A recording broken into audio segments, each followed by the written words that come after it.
Running fans, jumping fans, throwing fans, all around athletics fans. Welcome to Talking in Ovals.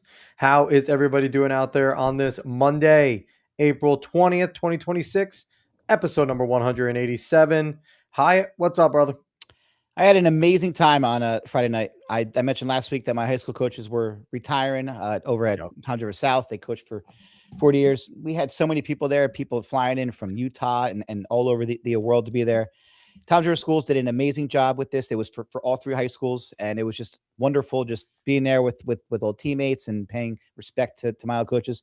It was an amazing time. But I want to hear, how was the new Marist track? And Oh my God. how was that? It was one of the most surreal moments of my existence walking down Northfield.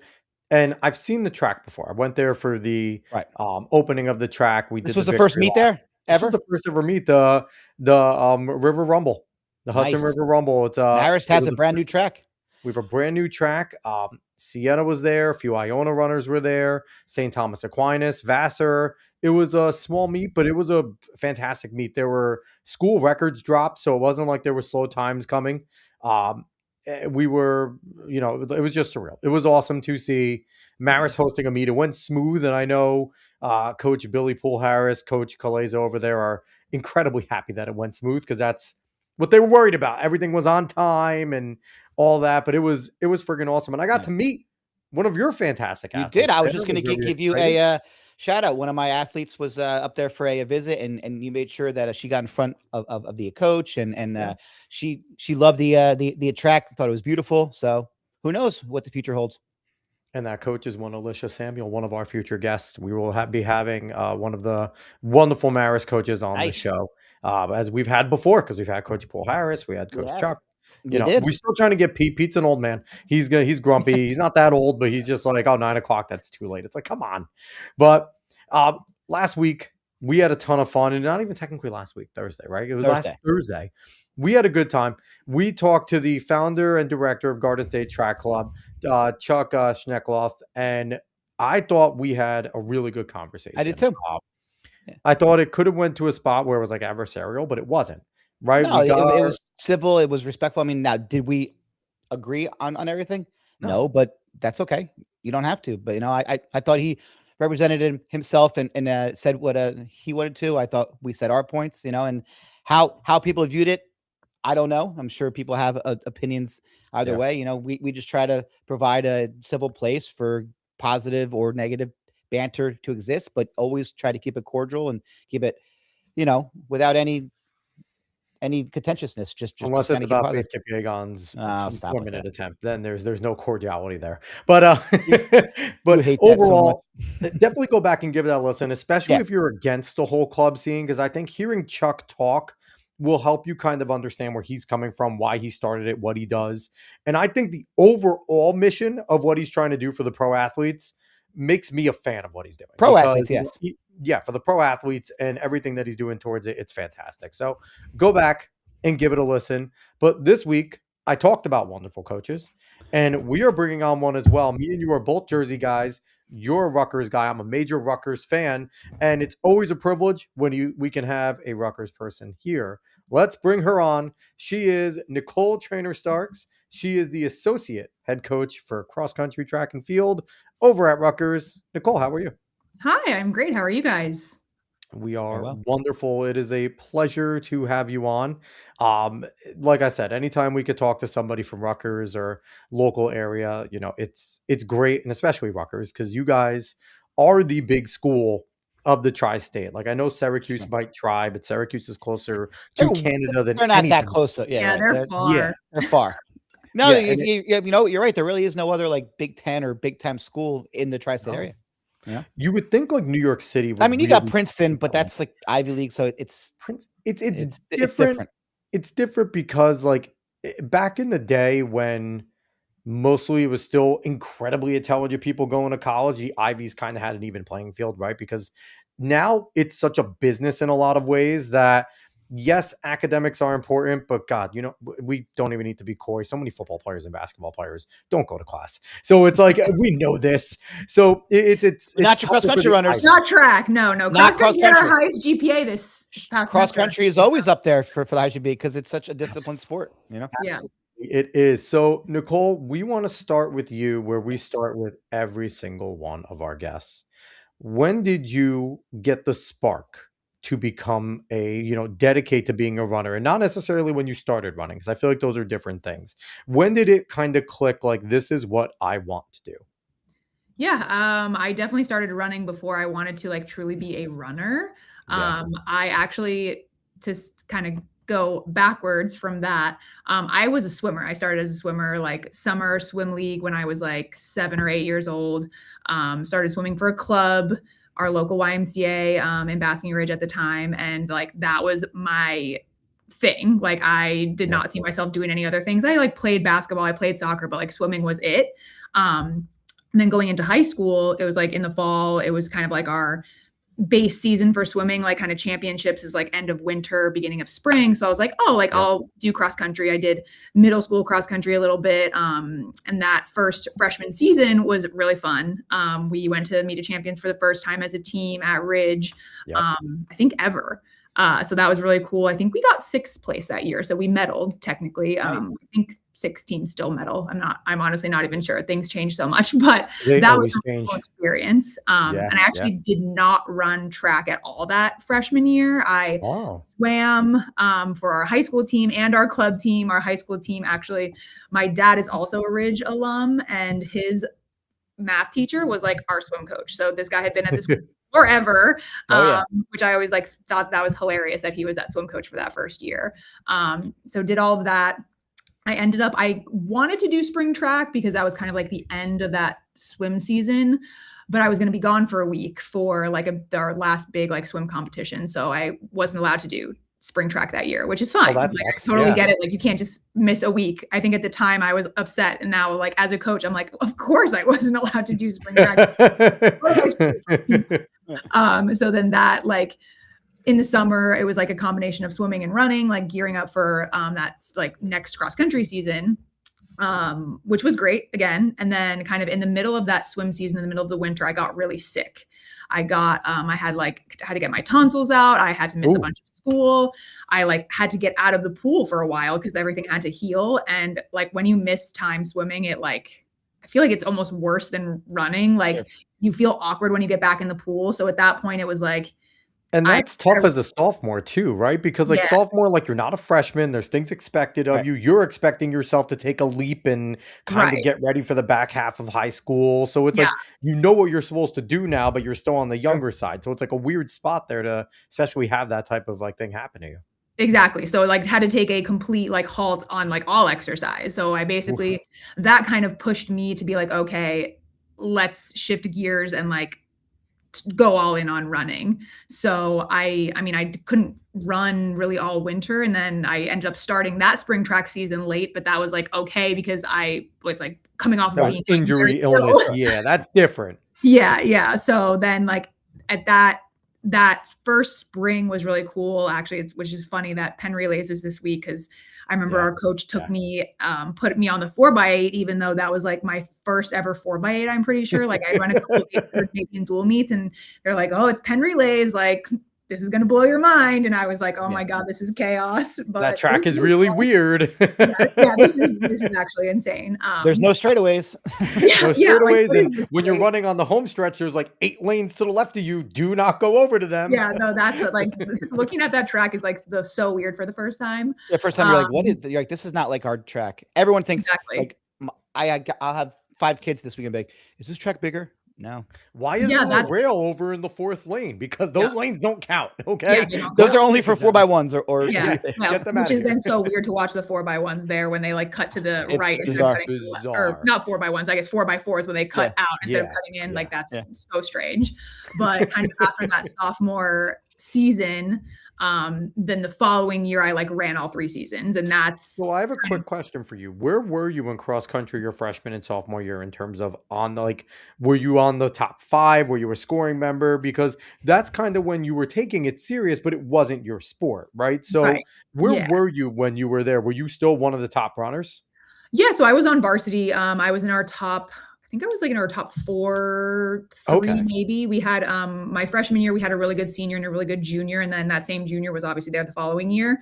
Yeah. But it was me and my teammate Chelsea at the time. We were like the 2 freshmen on varsity. So like I think that first shore coaches year that it was like, oh no, you guys are going to go in the varsity race, and we were like, we have to run the bowl. We don't We're get like, to like. can we just do the 2-mile one? Can we just No, yeah. I just wanted to just go right across. Yeah. Right across. So that was fun. So I've never done the freshman course at Homedale. It was just like straight. Me neither. The regular, I was all varsity too. Yeah. Yeah. So that was cool. And then I kind of like my junior year when I did kind of dive in, obviously that senior had graduated. So then I ended up kind of being our top. How much were you badgered? How much were you badgered your freshman and sophomore year about? Why are you swimming? You're one of our top girls. Come do distance and indoor and everything. Like and people need to remember we had Red Bank Catholic, and you missed RBC for the most part because by the time junior year we had the bubble. So the bubble was built, I think, our junior year. You guys have no idea. So listen, RBC. Yeah, you have no idea about RBC. It wasn't RBC. It was RBR. Oh, Red Bank Regional, not RBC. Red Bank Regional. Yeah, I forget. It was for indoors? I had bad memories. Oh yeah, indoor, that's where the regional. It was counties were. And it was like a square, rounded square. For a conference, it was like a wrestling mat with like stripes, and it was 160 meters. So it was. If you ran too flat, you were running a 210 there. Like it was bad. 210 one county some year. Yeah. Oh yeah, 210 was a count. Like I think I placed like 3rd in county sophomore year or 4th, and I ran like a 215. Like so the bubble was a blessing at the time. I guess bubble was a godsend when it was built. It was because we had to go all the way to Princeton or the New Jersey Armory, the Jersey City Armory. Yeah, they refurbished it when we were in high school, but Princeton was it. In Princeton, you couldn't wear the stupid spikes. They didn't let you spike up. You were like a mile and a half away in those stands. I hated running at Princeton, but that's where the States were. Yeah, I do. I remember, I feel like States was maybe there our junior year. I like remember being at Princeton for something. I want to say that it was relays were there. State relays were there. Maybe state relays. Yeah. But the stands are so far away from the track. You're like cold by the time you get down there. Like you warm up, you have to go back to the stands and put something down. You have to warm up again. You're exhausted. Yeah. All right. So keep going. So continue. Sorry. Yeah. Oh, no. You're all good. So so that kind of like my junior year ran all 3 seasons, and then senior year was really when my time started to drop. But I think like kind of looking back on everything, swimming helped me like build the engine to be able to run. Like they go very much hand in hand. Like a couple of years ago, I tore my Achilles. So I was in the pool just like flopping around for a little while just to like do some sort of like exercise because I love pool running. Pool running is so much fun. You throw that swimming around and you could just go. You got to pull run without the aqua jogger though. That's when you. That's when you're working. Okay, Rocky. Knees up, back straight. You just keep going. You're like I have moved about 3 feet in the last 5 minutes, but I'm gonna make it to the other side. That's how your heart rate gets crazy high. Yep. So Nicole, where did you end up going to college afterwards? You ran in college and everything? Yes. So I went to University of Richmond down in Virginia. You were a Spider. I was a Spider. Yes. Nice. About half of our team was from New Jersey. So I know there's a lot of Jersey girls, and a lot of Jersey girls still go down there. So I got to cut Lori and Steve's pipeline off to Jersey and keep everyone here. Yes. Yeah, that's evil. That's evil to go and cut your alma mater at the heels, but now you got to. Now you're in there. You got to be cutthroat. Yeah, especially because they were my coaches. They've been there since the early 2000s, I think. They've been there for a long time.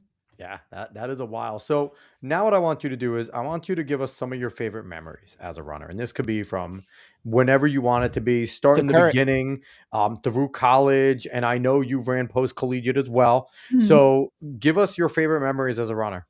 Yeah. I mean, I guess that first one would have been that like very first Penn relays that I was just talking about with that 4x8. That like, I feel like that was just like a vivid memory, even though I don't think we had the best day that day, but just like going into Franklin Field for the first time and like experiencing that chaos would just like really cool, and no swim meet was ever like that. Like, how cool was the no Jamaican track meet is section? ever like that. But The Jamaican section is always bumping at Penn Relays. They are yes, just having a friggin' party. Whether Yeah. they cheer for everybody there. They will just invite love anybody watching up. track. They'll invite anybody up. They don't Yeah. care. Don't Everyone's up there. open up, and if there's a fast race going on, like they know the sport, so they will cheer for anyone and everyone. Whoop, whoop, whoop, Yes, whoop. yes. And the Vuvuzelas were popular when we were in high school, so they were going on at Penn Relays.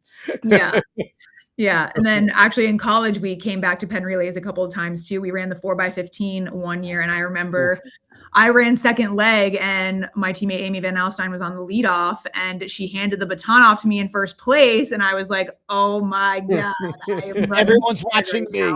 I was like, I could like hear them be like as they're like kind of going around, because Nicol Traynor starting from in all Richmond. spots. And I was just like, oh God, Amy.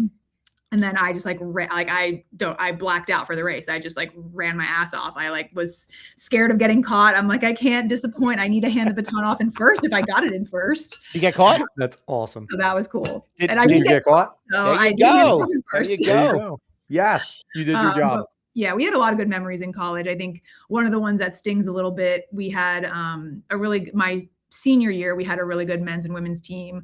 The goal was for all of us to get to nationals as a team. Neither team had ever qualified. We'd had a couple individuals here and there, but teams had never qualified. I had a really good conference race at the A10 meet that year, and then did not do so hot at regionals. And we ended up 6th place by like just a couple points. And I definitely like carried the burden of that. I was like, if I had just finished with Amy and we had been running, all of our meets together, I just like, I don't know what happened. So that one stung a bit to like not, and the guys made it and the women. But XC is like the ultimate team sport, right? Because you could say that yourself, but the whole purpose of having your varsity 7 is if one falls down, everyone's supposed to pick each other up, right? Like that is XC. Like you bring those 7 there because you want to be able to, if someone has a bad day, you should be, in theory, you should have that. Correct. But it is tough. It is harder to overcome when your top runner has a bad day, because like, you count on those points, but the low stick. Yeah. And then, like Amy ended up making it as an individual that year. So like a bunch of us, we rallied and we like drove from Richmond to Terre Haute, and it was freezing. And I was like, oh God, this was a mistake. Yeah. Like, oh geez, I got a speeding ticket. I remember I drove and I got a speeding ticket on the way there. Like, not only did I not make this meet, but I got a speed ticket and a freezing. Yeah. And my mom found out because like my friends that were in the car with me, my teammates, they like took a picture of it and put it on Facebook. So I'm sure if you like scroll back on my Facebook, there is like a picture with cop lights in the rear view mirror of us getting pulled over. I was like, sweet. Thanks, friends. Yeah. That's a core memory in itself. Like that whole kind of like week between regionals, getting to like the kind of like overcoming that, mentalness low to like try to make it into something good. So that, I will always remember that. And then, I guess like, by the way, you are our first ever pulled over cop story. No, what? No, technically with Dave Waddles, when he got chased after at the Olympic Stadium, would that count? Oh God. Yeah, we had Dave Waddle on the show, and he went for a run he was at the Olympics, winning the Olympics, Munich Olympics, when like everything was going on. Yeah. And after winning the 800, he went out on a cool down, but that's what the hostage situation had went on. Oh, and when he came back, they were like, they didn't know it was him, and security had like guns pointed at him. Oh my God. Then they realized it was him because he had his hat on. If he didn't have his hat on, he might have been done. Oh my gosh. That's crazy. Wow. We get awesome stories here. Yeah, no, you really do. Yeah, but then I guess after college, I came back home. I was coaching at Ridge with Tim Mooney. He was my high school coach, and then brought me back on as a coach while I was running for New Jersey, New York. So I feel like New Jersey, Gags New York needs to be said that way. Yeah, Gags was nice enough to take me on because he's also a Richmond Spider. Yes, he is. Yeah. So, we've had a few guests from NJ. Yeah, I saw Travis was on semi recently, maybe, and Ashley was on pretty recently. Yeah, and then we've had on Julie Cully. Oh yes, Julie, of course. Mike Rutt. Oh, Mike was on. Okay, Mike was our first ever. Mike was our first guest. First ever guest, yeah. Really? Oh, I didn't know that. Guest. And then we had on Robbie Andrews. Okay. He was there for a little bit. We've had on. He's Dr. Mike Rutt to us now, though. Yeah, he is Dr. Mike Rutt. Dr. Mike Rutt. Yeah, when he was coaching, I would see him sometimes. Back when I was at NYU and he was at UMass Lowell. We like ran into each other at BU a couple times, but awesome Yeah, Mike quite literally, I messaged him. I was like, "Hey, we're starting a show. You want to come on?" He's like, "Yeah, sure." I was like, "Cool. A Like, 144 guy is agreeing to come on our show on like our 4th episode. oh my I'm god. in." Yeah, Like, yeah, He was one of the test subjects. he started it all off for us. Yep. we got to have Mike Yeah. back on. We were in a live stream then. We need to have Yeah, him back on. he was great. Okay. Now that he's a doctor. Yes. Yeah. Yes. Yeah. So So you were how did you find running pro? Because like we've talked yeah, to some who have, you know, like it was very, very difficult because it, you know, they had to work or whatnot. Like how was your experience as a pro athlete? And was it sweeter because you got to do it back home?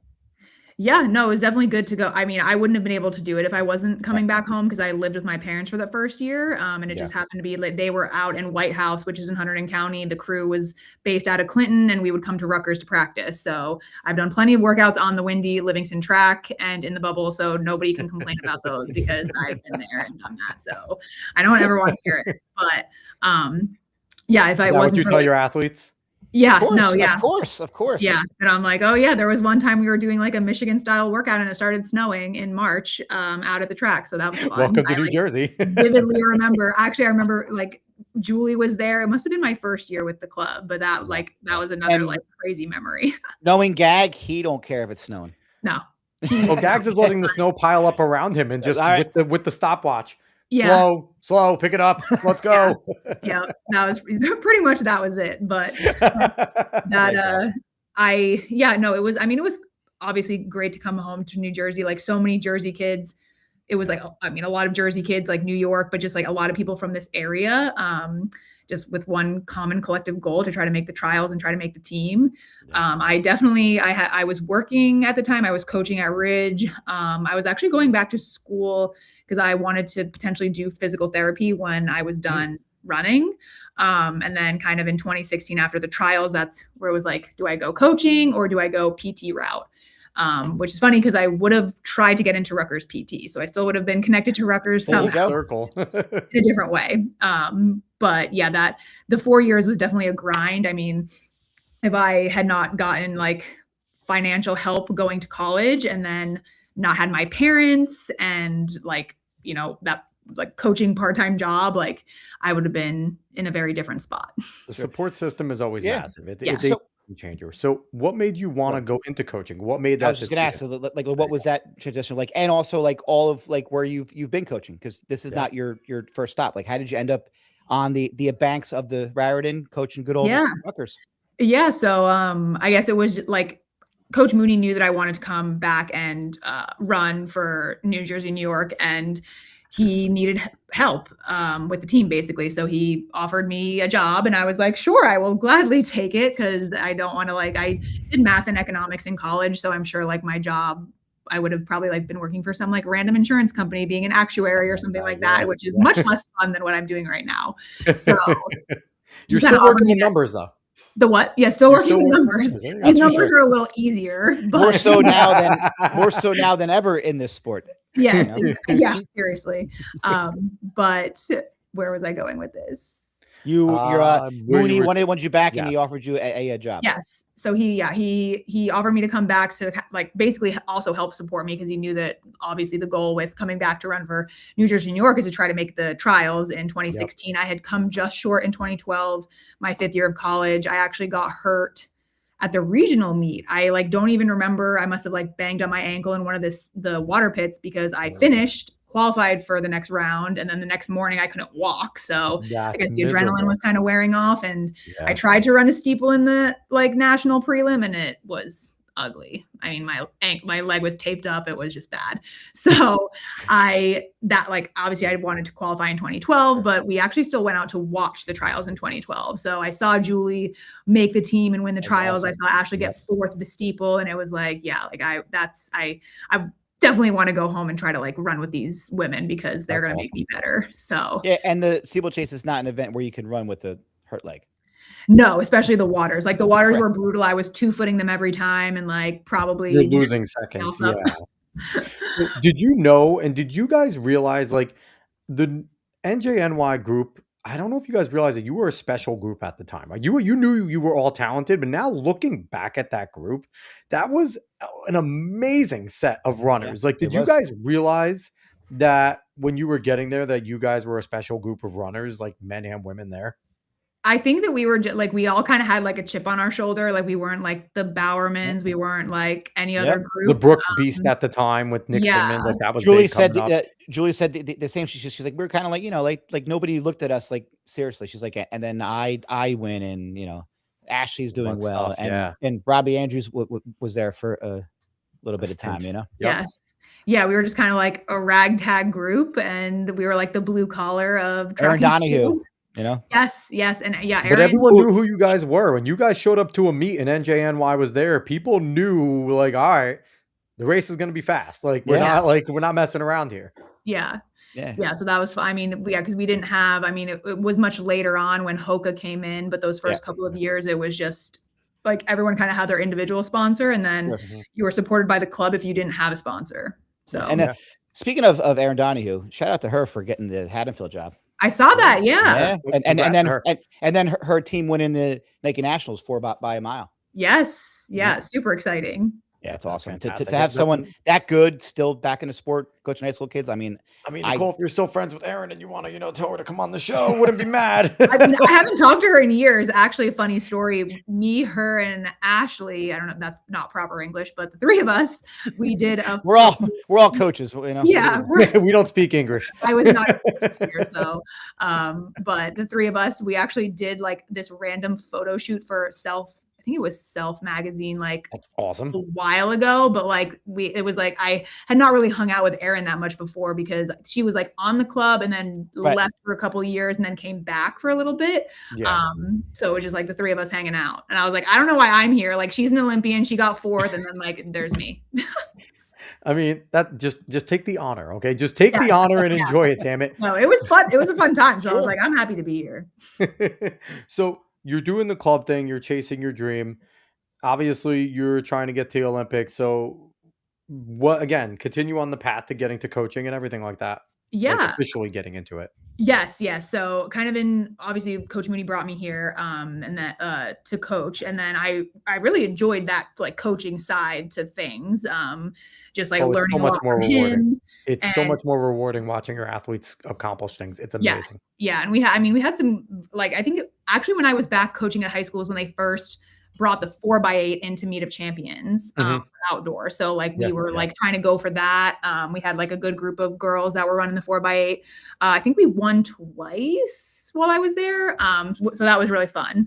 Awesome. And then kind of in 2016, I remember Gags kind of being like, there was a coaching shift at NYU. Liam Boylan Pett's older brother, Will, had just left distance squad, and John Troutman, who was one of our assistants at NJNY, was helping the distance squad there. And basically like they knew the sprints coach was like about to take over the program and they needed another like full-time distance coach. So he was like, you should apply. So I applied, interviewed, and eventually got that position. So that was like my first step into college coaching. So I kind of started that as soon as like NJNY was over that summer 2016. And then even that first fall that I was coaching at NYU, they actually had switched the club from practicing in New Jersey to practicing in New York. So I was still like making some practices just to like some sort of shape. And then we kind of that was like kind of the changing of the guard. A lot of like that original crew had moved on. We had like a bunch of new athletes. So I feel like I kind of helped them transition in like from when I had first started. So it was kind of like this full circle moment. I mean, that's fun too. And shout out to John Troutman and what they're doing at Empire Elite, Eric Holt. Oh, yeah. Eric Holt just won the Boston the Marathon Mile over there. I didn't even see those results. Yeah, he won in 4:07. It was an awesome finish. There was like 9 guys around that in the same spot, that back stretch, and he just outkicked them by a little. Oh, wow. We've had Eric on the show twice. Eric's a great dude. Aww. But yeah, shout out to what they're doing over there. But that's awesome. You kind of helped them transition. Now, how fun was it when you got to college, when you had to start taking all of those seminars on the recruiting rules that happen to change every friggin' year? Like, that's miserable. The NCAA recruiting rule, like, classes you have to take. Well, we had to do it at NYU still. I guess the D3 rules are still a little bit different than the D1 a little rules. bit, yeah. They actually got rid of the test for Division I because apparently there are no rules anymore. So no, because what can you not, like, the kids could do what they want, so why can't the coaches, right?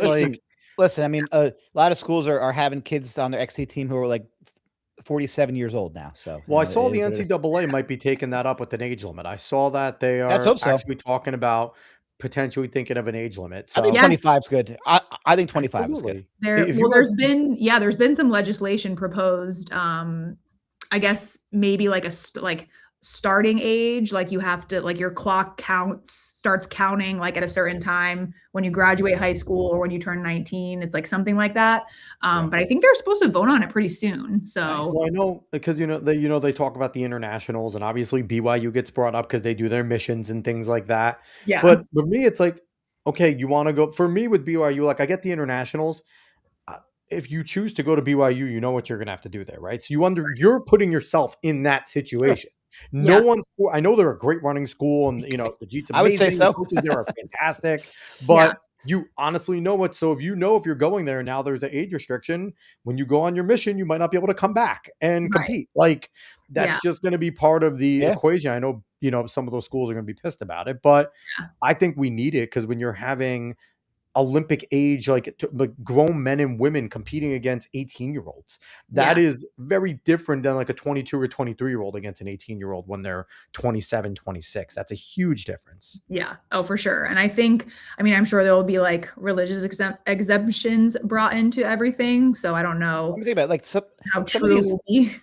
Some of these guys are older than like Grant Fisher and they're running in college. They're older than like Cole and Hobbs Kessler, they're competing in college. It's crazy. So it's really quick. I was texting earlier with two people from Manalapan, Coach Brian Prendergast and Big Bob Andrews, Robbie's dad, and they are thrilled with what's going on at Rutgers because you have Steven there, and now you're getting and now you're going to get Crew there. So I know those are two coaches that are really happy with what's going on there at Rutgers, and we just want to see more and more Jersey people keep on going. Yes, actually, Steven is our indoor 3K school record holder now. Yes, he is. We were pretty pleased, which was hilarious because we had another guy in the same race, and we thought he was going to break the record, and then Steven came out of nowhere the last lap. I'm like, where have you been the whole race? But that was fine. We were like, he like outleaned him. I'm like, okay. He was there when it mattered. Yeah, that's all that mattered. We'll get into this later, but you guys are getting way more of the top Jersey distance runners than you guys ever have. So it's awesome seeing him. You have Micah. It's fantastic. Yes. Yeah. No, we've been working hard.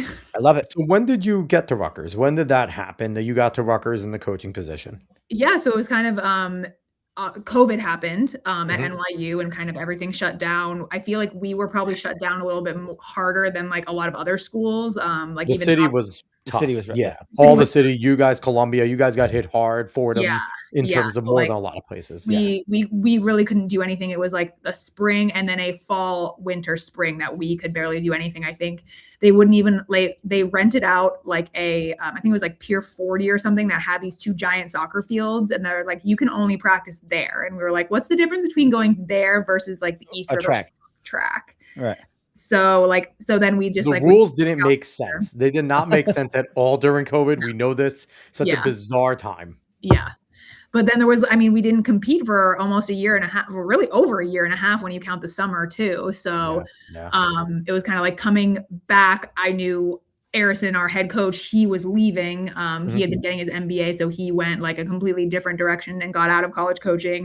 Okay. So I knew that it was like, okay, I'm either applying for this director job or I'm leaving. So I ended up applying. I didn't get the position.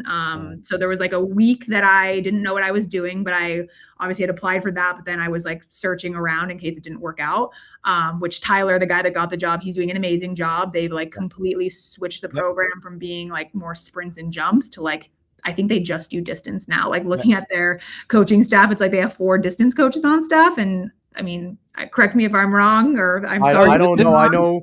But there's a lot of schools now.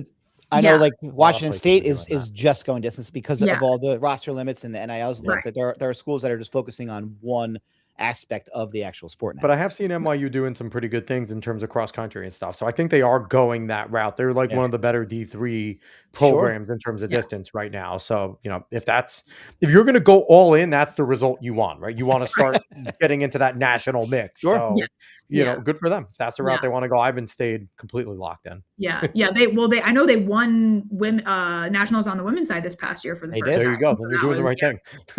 That's huge for them. So obviously like that was the right call, I think, probably bringing in someone new, like to just start COVID or post-COVID fresh. So then I obviously had applied for the Rutgers job. I know Travis was also applying for the Rutgers job, Travis Mahoney.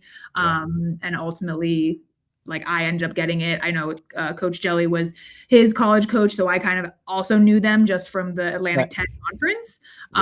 We had actually, the three of us had gone out to dinner like during the 2012 Olympic trials because Travis was there competing and I was there spectating. So and we've been buddies like for years, like really since like the A10. I saw Coach Jelly on a Friday at the Toms River Hall of Fame because he used to coach there at High School North. Oh, he is. Oh, I didn't know that. No, he used to coach over at High School. Oh, yes. Oh, yeah. No, I knew that. Yeah, I didn't know. He had some great teams over there too, man. He had like Pete Hess and all those.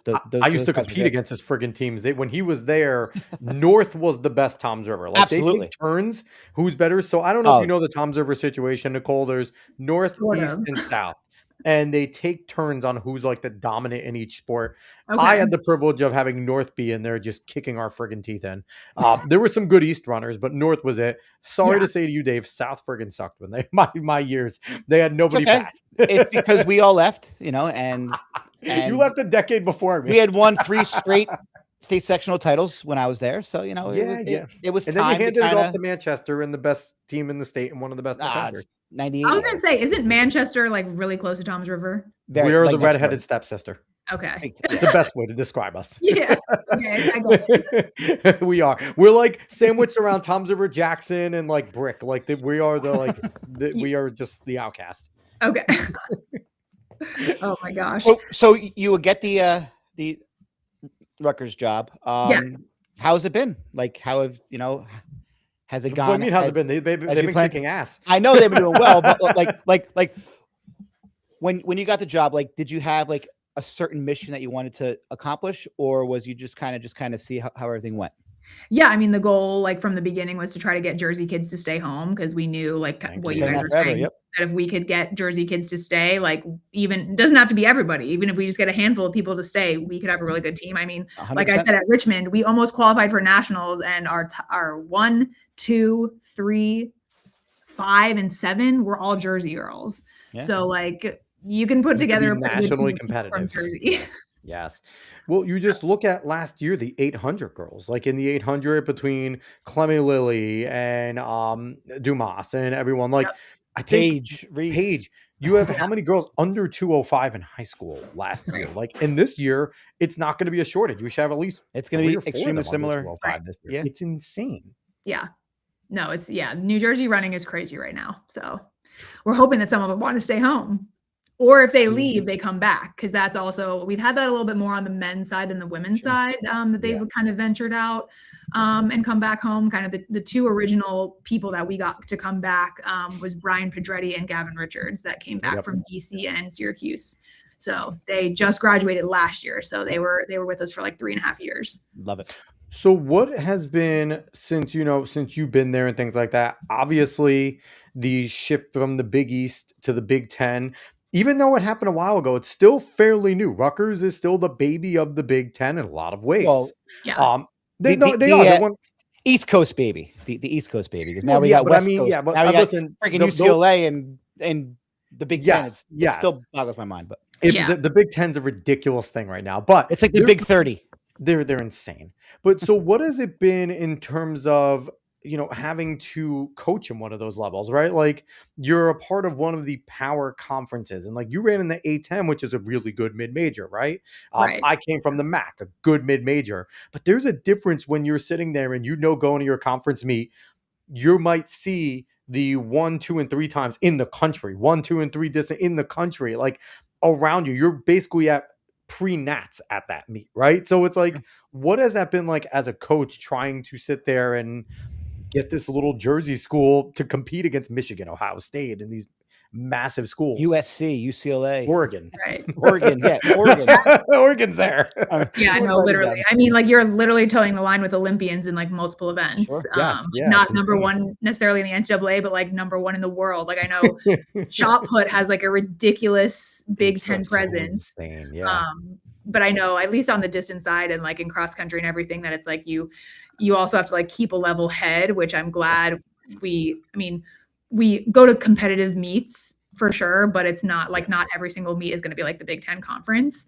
So we take like our little wins when we get there, like seeing just the progress in athletes, especially like in track, obviously like PRs, changing up the top 10 list for Rutgers. Like I think this past year we had 6 of the top 10 marks in the indoor 5K come from just this year. So that's awesome. It's trying to like push that needle, like take like obviously the big picture is like the conference and like trying to score points. Like, I mean, our strategy, like this conference ended up being like, okay, like we have some guys in like the unseeded heats, like let's go run, because in the seeded heats, they're going to play games. So like, let's try to score points. Let's try to win the unseeded heat and see what happens. And I think our highest finishes this year were like 11th and 12th, roughly.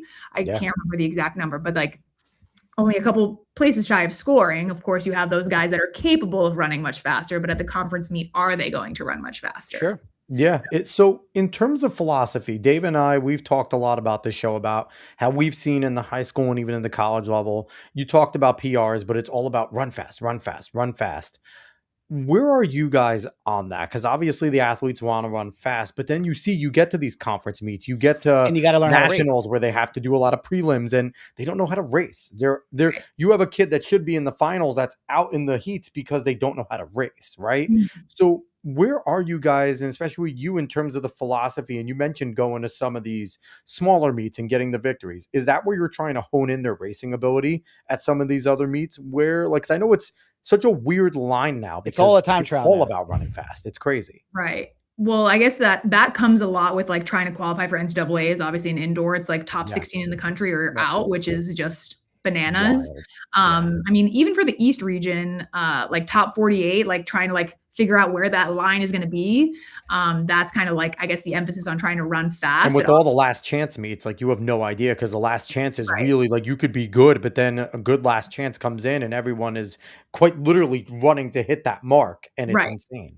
Yeah. And a lot of times I think now a lot of conferences are switching to that, like that final weekend that you can qualify. So I don't know how many last chance meets there's going to be really like anymore. But so like conference is a last chance meet for us, but we'd like know for the most part, like at least for like the 5 and the 10 and the steeple, really like those races are going to go. Like it's the 8 and the 15 that they're going to kind of like play around. Although it's even a mixed bag, because then in the prelim, sometimes they'll go and run super fast to secure their spot in the final, and in the final they'll walk. You'll see them go run like 338, 330, 339, and then all of a sudden for a final, you'll see a 350 win. It's like, excuse me, what the hell just happened? Like, so that I mean, even to meet like IC40s, ECACs this past weekend, like conditions were not ideal. So it's like, okay, it's just about like getting out and racing, like practice racing. We want to see you guys compete. Like you can't just give up when the conditions are bad and you're not going to run a fast time. Like, what are you getting out of that? Like you're not 100%. Getting anything. So it's those meets plus you mix in like the bigger opportunities. So I like to always like lay out our entire like indoor and then outdoor and like kind of like pencil in our plan to be like, okay, these are the meets that we're going to like try to hit it big. And then we'll like mix it up and race in some of the other ones, maybe do like an off event or something like that. So yeah, it's definitely a delicate balance of trying. And you know what? But I do think in college there needs to be more of an emphasis on time trialing, because you don't qualify per place to get to the next meets. It's all on time. Whereas, like in New Jersey in high school, like it's all like if you get top 3, you're automatically in. So like it doesn't matter what the time is. So when it's time versus place, that certainly causes way more of an emphasis on we have to run fast. Whereas I'm not sure if every conference does that, but if there's a conference where you get top 6 in your heat, whatever you advance. So it's definitely different. But when nationals are all based on the top 16 times, you have to run. You have to run. Yeah. So that makes it, I feel like that is the balance a little bit of what we like deal with. If there was some sort of like cross country, there's obviously no time. So it's like you're just running for place, you're just competing. So I mean, track could never really go to a model like that, I don't think. Maybe it could, who knows? Maybe someone will propose it. I mean, you could just sit there and look at the major conferences and be like, hey, top 3 from each major conference in the events, and then some wild cards. Yeah. Those could be nationals. Like you look at the Big Ten, the SEC, like to do normal power conferences. That's hard. The top 3 from each event, and then the wild card on time, the rest of them. Yeah, who knows? I think that could be a lot of fun. That would mix it up. But that's but that's for smarter people. So when it comes to coaching and everything right now, how have the rule changes in terms of NIL, transfer limits, roster limits, how has that affected the way you guys recruit, the way you guys, look at the transfer portal? Because I feel like it's so much harder for you guys now, where before it was, okay, we're going to have a few kids that maybe aren't too happy transfer, but for the most part, everyone's going to stay, they're going to buy in. Where now you can have a kid that goes and runs fast, and then they're just like, okay, I want to go to another program, and they're out. And now you guys have to be fishing in that transfer portal, right? You need to be like, so what has that done for you guys as coaches? And also that roster limit, how much are you fighting with the throwing and sprinting coach as a distant coach going, I need more on my side? Like, what is all of that like? Yeah. I mean, I guess we've benefited off the transfer portal in like the recent history, like in the last year or so. We haven't had like a ton of people leave, which fantastic. I mean, who knows what will happen this year? Like you just never know. Like, so you kind of have to be ready for anything. And we're kind of like going to be looking at the portal regardless if there's any Jersey kids that want to come back home, or even if they're like tri-state area people, like they don't go take away, anyone they from want to Marist. come back. So we'll definitely be hitting the portal hard. And then I can't remember what the second half of that question was. Oh, with like NIL and stuff. Yeah. Roster limits, because and roster limits and everything. The roster limits. I mean, the roster limits have definitely affected our men more than the women. We have just historically carried like a slightly smaller women's roster, so they weren't hit as hard. But yeah, the men, I mean, I had to cut some middle distance and distance runners last year, and it wasn't fun, but like I didn't really have a choice. Yeah. Well, but I mean, to me, like I always say, I feel like the roster limits definitely hurt the bigger schools, but it's going to benefit the D2 and D3 schools because like, because like even like Rutgers now, like you could, when I was young, you could run 4:25 and 26 and still run at Rutgers. Now you're not running 4:10. You're not getting looked at because you have so many roster limits and you have so many kids so those 4:15 kids, they're going to go down to the D2 and the D3 level. So it's definitely going to make them better, but it definitely hurts you guys because you can't take as many chances on kids. Well, they didn't really have a great high school coach. I feel like there's a lot of potential. Like you guys can't really do that now because you have to get kids that have run certain times. Right. Which I think then like some schools will go. That's why they go the international route, because they know that they can get someone that's run these times. Established, right? And then you don't have to work with them and create them. They're already established. Right. Exactly. Yeah. So that the developmental part of it kind of gets lost, which is sad because that's like why you want to coach. 101. Yeah. So is it like killed the whole entire walk-on scene too? Like, you guys even really consider walk-ons at this point? Like, can you realistically, with the roster limits, like, unless this walk-on comes to you is like, I ran a 4:07 in high school, I just didn't want to run anymore, but I'm ready to come back. Like, outside of that, like, you're like, how many walk-ons are you considering, really? Yeah, literally. I mean, we get a ton of emails from people that want to walk on, and it's like, it sucks because a lot of them are Jersey kids, and it's like you want to be able to stay, but ultimately it's like, I guess if there's a Rutgers running club. I was gonna say, because I know Monmouth University has a club, and they've actually had a few kids who were on the club actually transfer on, to their team. I don't know if that's something, but but I would say have some sort of like, I don't want to call it a JV team, but like have something where like these kids stay active and this, because you don't know, like some kid might hit 18, or he's now training a different way than he did, and things might just take off. In this sport, that happens often. Where like, wow, they get with a new coach or a new system, and they just can drop times like it's crazy. So having that club, I'm sure is great. I would say go to JUCO. If you're that kid that like you don't have Rutgers times now, but you want to go to JUCO. JUCO could do wonders because I can imagine you guys are always checking out JUCOs, Yeah, and like Sure. so many national champions come from JUCO.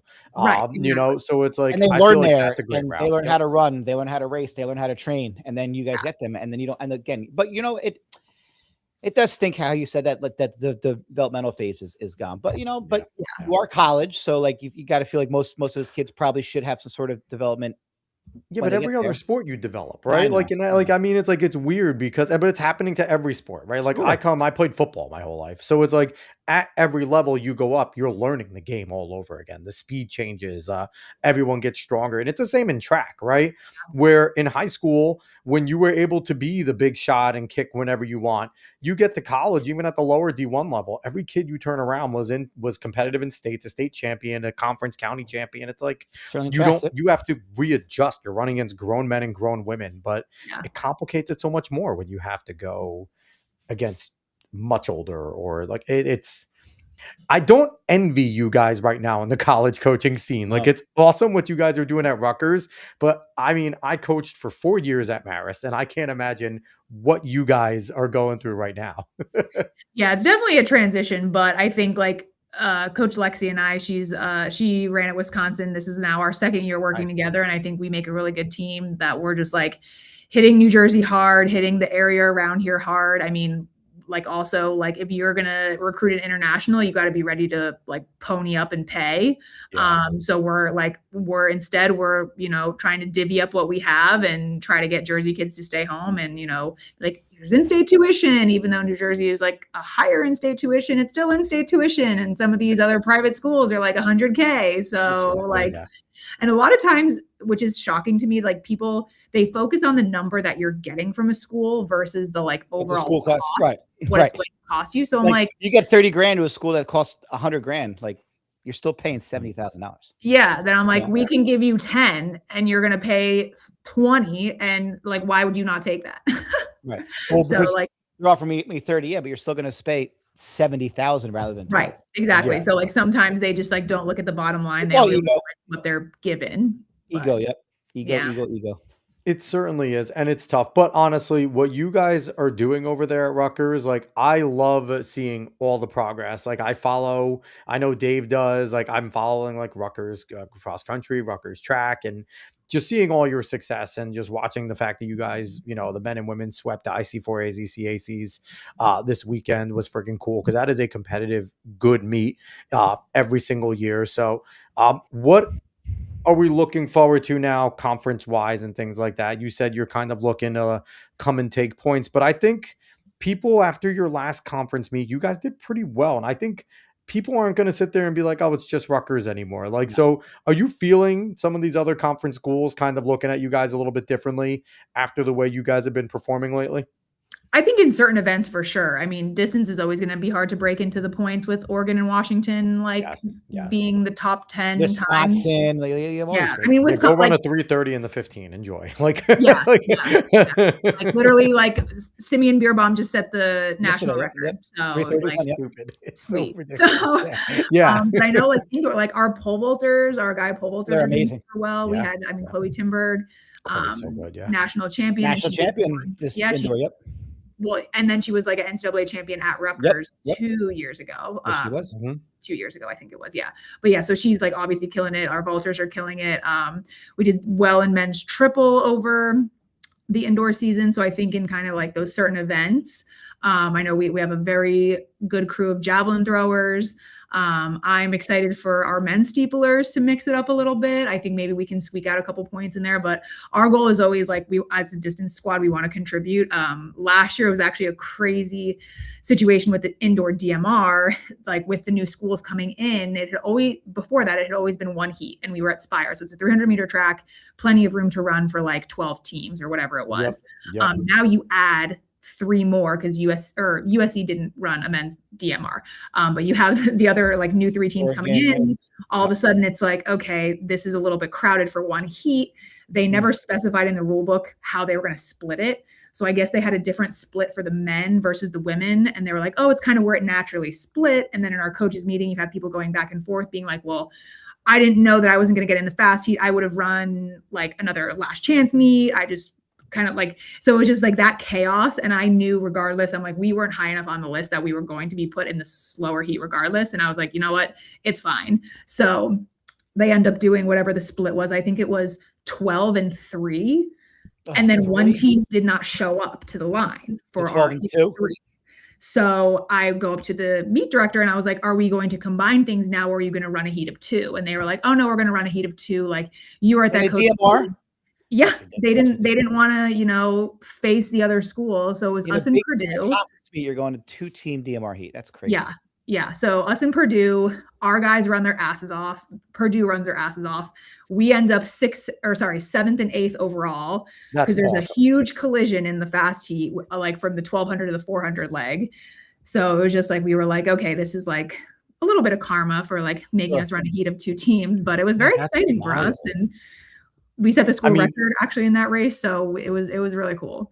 But that's one of those times where like you and like, okay, I typically don't like Purdue, but right now, let's go do something. Like, let's work together now, right? Yeah. Like, we're being put on the spot. So you know what? We're going to be near similar times. Let's all go set PRs and let's go do something special. Like, you get that camaraderie there. And running's very different in that sense. You could be enemies, but then it's like, we both got screwed equally. So now let's go and stick it to everybody else. Yeah. It was like both of our like directors, like talking to the meet director and being like, you really are going to like do this right now?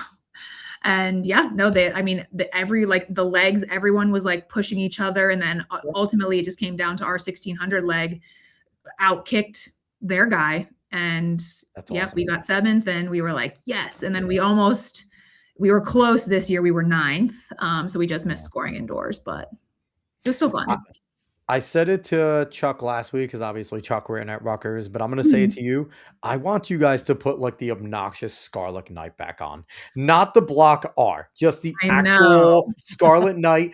I think that would be just so awesome. Put the R on the back, but just a big Scarlet Knight on the front of the men's and women's jersey. Oh my singlets. Like that would be just the ultimate to me. I love the goofy 1990 Scarlet Knight everywhere. Like I love it too.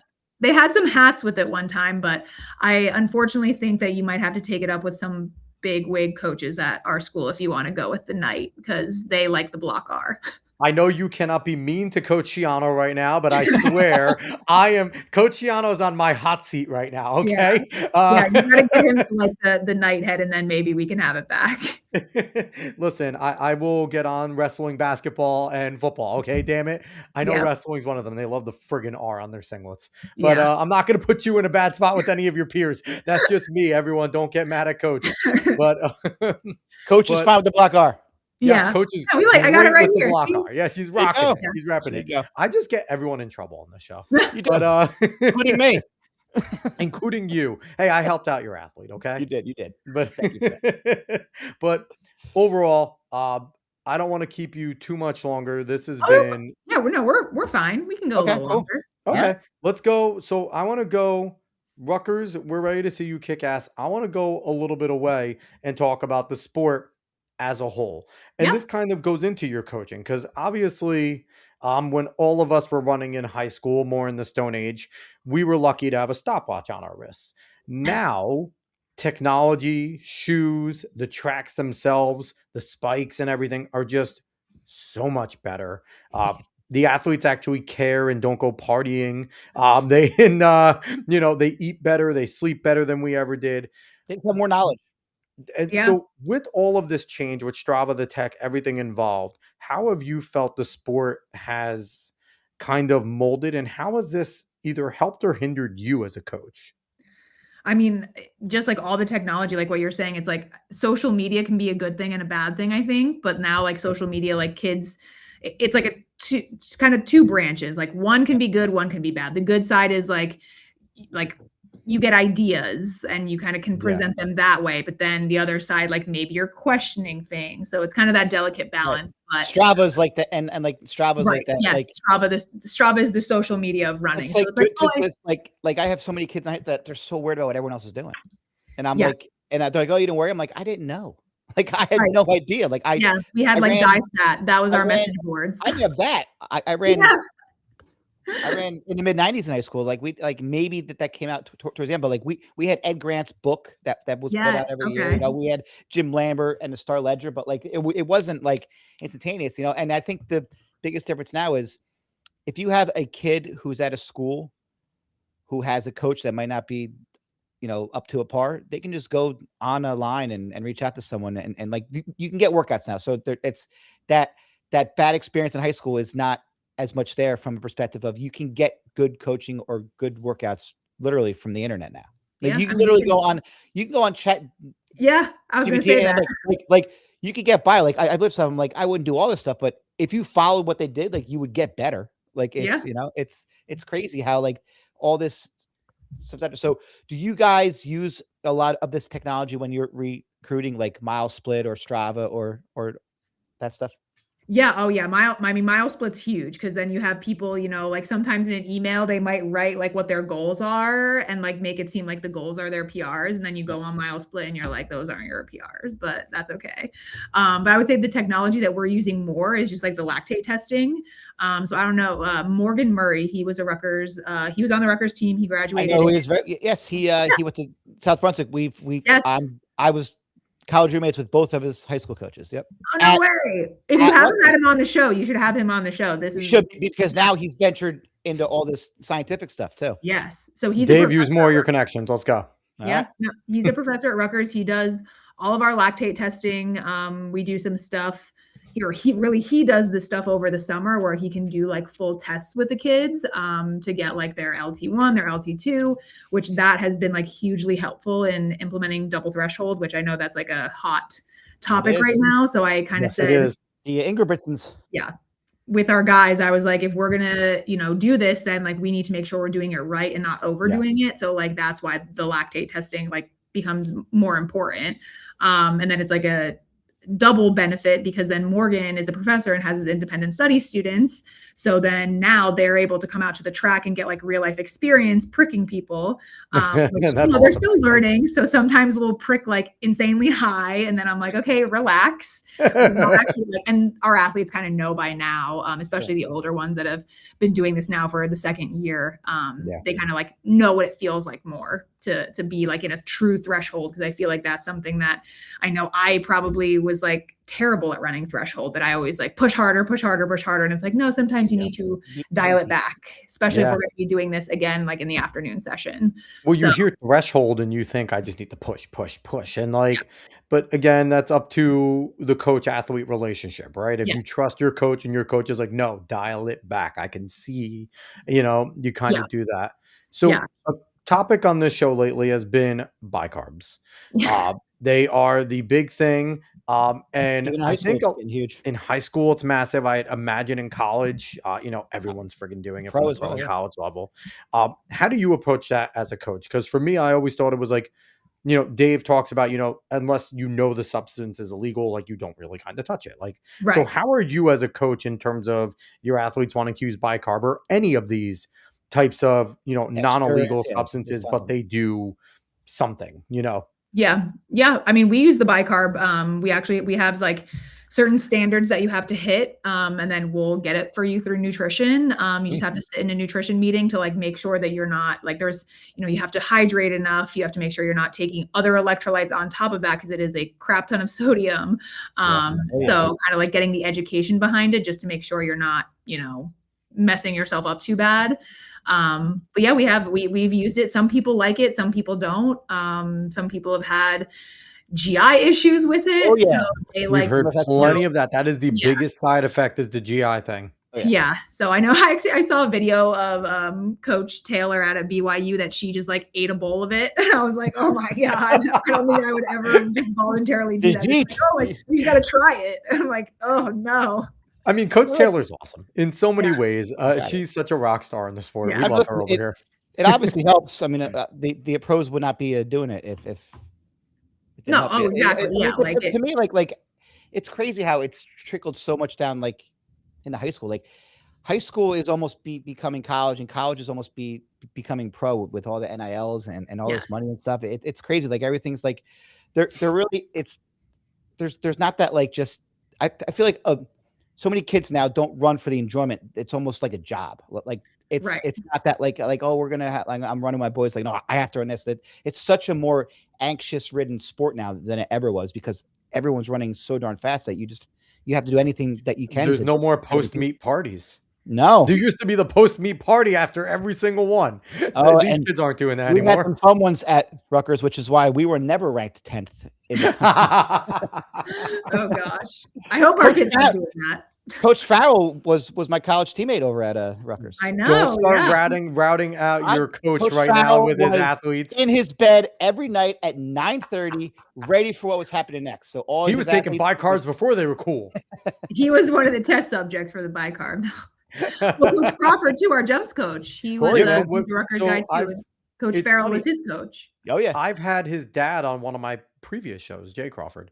Oh, really? Okay. I had him on like my first Sports Center ever alum. show that I did. It was just a sports show overall. And Okay. it's when he had just left ESPN. Yeah. He was friendly enough to come on my show, but Oh. we're gonna probably have Jay and hopefully Corey, if Corey would get back to me. But have I'm him gonna see him tomorrow or Wednesday, so I'll let him know. yeah, just be like, we want him and his dad to come on the show because we actually haven't had like a parent child duo in terms of that. We've had a parent and son on at different times with Bob Andrews and we had Bob and but we never we had had Robbie Them and all Josette. together.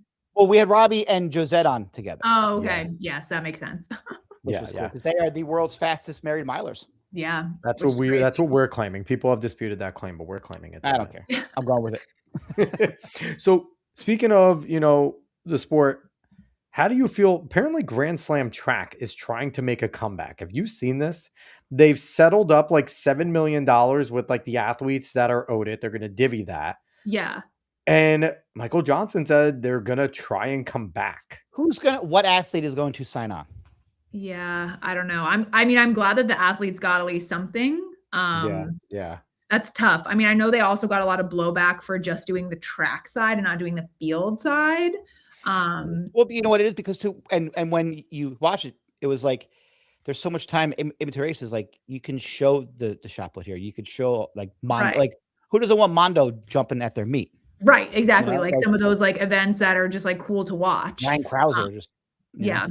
Well, you look at what Athlos did with whatchamacall with Tara going and doing the long jump in the middle of New York City. Yeah.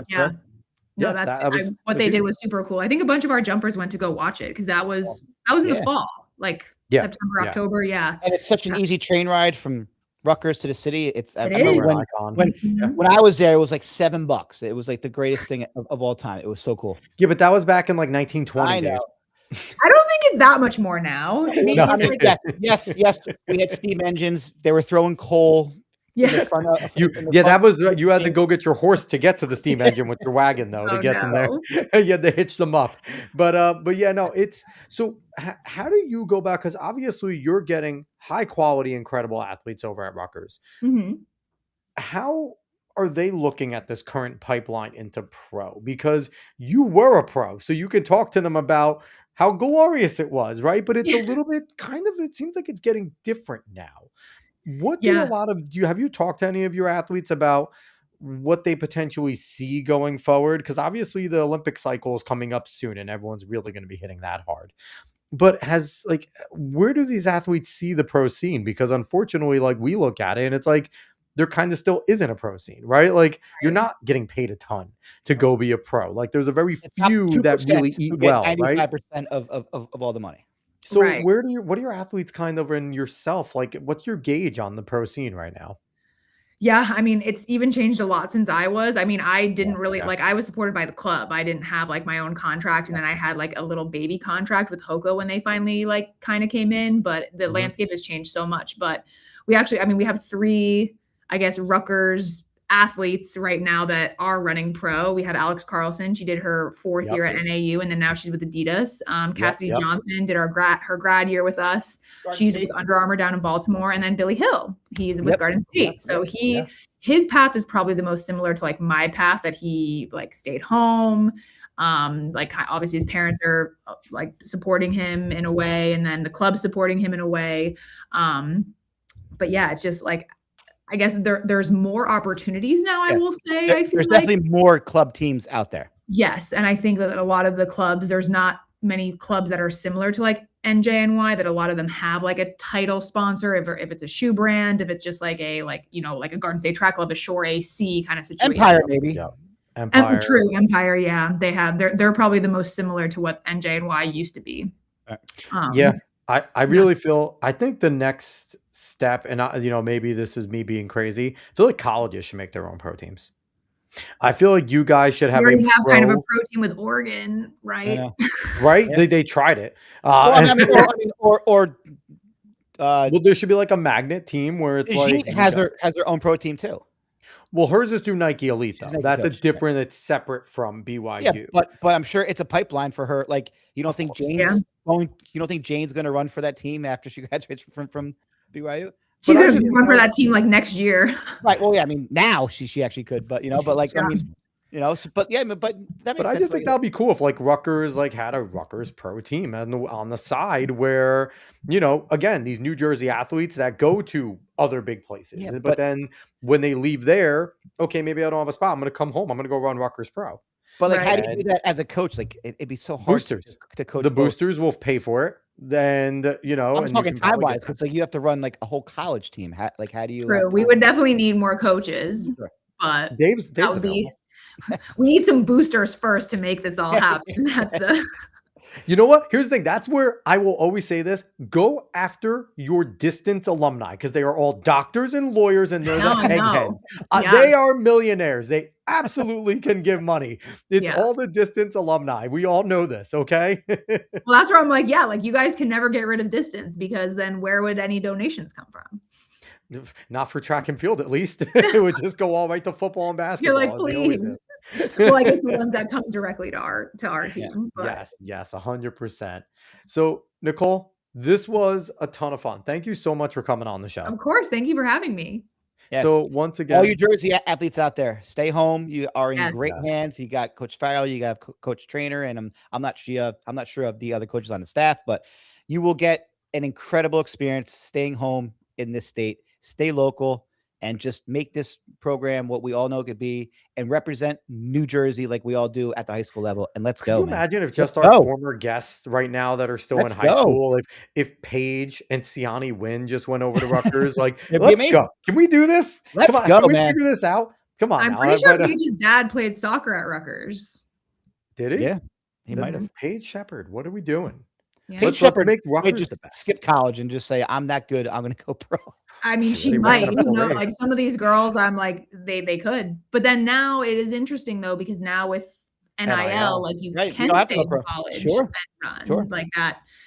I feel like we have a whole different. I have no idea how all this works. Well, I don't know how you guys do it. Jane, she doesn't have to be at BYU. Jane's a pro. The NIL is probably helping her stay there. I don't know what she has, but she definitely has something, right? Like she's too damn good not to. Yeah, BYU I think has a lot of NIL. From what I've heard. I mean, Paige already has an NIL. She It's different in high school. We did talk to her about it. It is different in high school with the NIL. They're not necessarily getting paid out. They're getting gear. You have to come to this race. You have to wear our gear. It's more of like you're a NASCAR car without the pay. And when you're in the high school NIL, you're just getting cool gear and you're featured and things like that. It helps, right?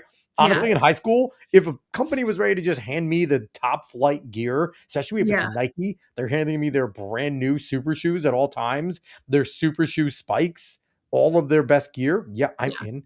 That's as good as cash when high school. Like, I'm like, damn, I was born 20 years too early. Right? Seriously, that it sucks. But no, you are where you are right now to make sure that Rutgers rises up. And within your tenure there, and they has a Big Ten championship. I'm seeing it. Men or women are going to go get a Big Ten. We hope so. I'm seeing it. Just keep Jersey Town home and it'll happen. Yes. So once again, she is Nicol Traynor Starkes. She is the associate head coach, cross country and track over at the State School of New Jersey, Rutgers. And you can go and follow her on Instagram at CoachTrainer_Rutgers or over on X at ntrainer12. And we appreciate everyone for watching wherever you watched from, whether it's YouTube, X, Kick, Twitch, Facebook. We appreciate it all. Smash the like button, subscribe, follow, all of that good jazz. Go find us on socials at Talking in Ovals. We will be back next week with another fantastic. Actually, no, we're back on Thursday So do we want to say what we're doing on Thursday? Let's do it. Last year, so Nicole, you might want to tune in. Thursday is going to be insane. You'll probably be there actually. So if you are there, we're not going to be there, but we have our own Penn reporter that night, Mr. Jim Lambert. Last year. No way. Okay. Well, last year, Jim came live from Penn Relays, and he got locked out of the hotel and wandered around and asked strangers if they knew Penn Relays was going on. So, yeah. So if you are there and you're around the little mile split area, go say hi to Jim, and he might be on the show. Will. We always find Jim at all the meets. Him and Lexi always have our little selfie together. So I will definitely be finding him at Penn. If it's past 9 o'clock Thursday night, then he will be live with us. So you can come say hello and have a second appearance in 1 week. He's been on about 5-6 times. He's going to be live from the actual track. I don't know where 9 o'clock, so we'll be wherever the hell. We never know where Jim is going to be. We don't know. Even when we interview him at his house, we don't know where he's going to be. Oh my gosh. He'd be in the basement. That Thursday, we have a couple athletes in the 5K and then one in the single. Nice. So we'll be there. Awesome. Listen. So tune in Thursday, guys. Tune in. Jim says he has something prepared and planned for us. So I am happy and absolutely terrified at what's going to happen on Thursday. So tune in then. But we appreciate everyone for watching tonight. We will talk to you guys on Thursday. Bye, y'all.